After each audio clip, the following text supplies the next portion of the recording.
Okay, lesson number 11. So in R&D, we do something called a rare poll.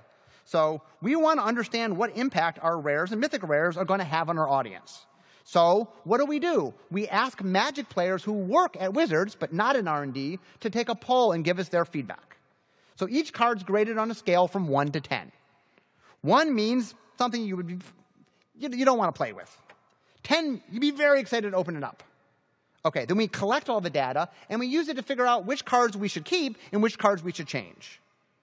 Okay, so which is better? A card which receives all 7s, or a card with half 1s and 2s and half 9s and 10s? I'll give you a second. Which one do you think is better?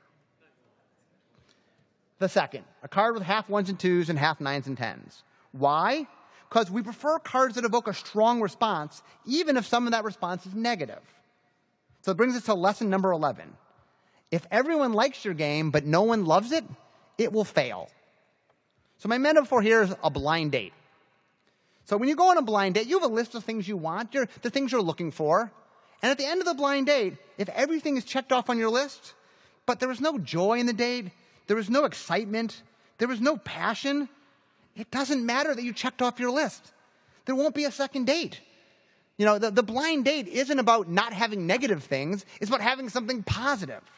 So players don't need to love everything, but they need to love something. Something has to draw them into your game. Something they feel strongly about.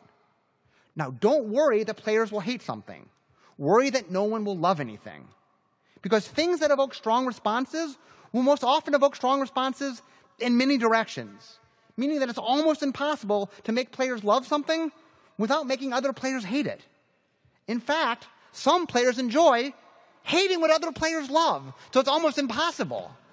So stop worrying about evoking a negative response and start worrying about evoking a strong response.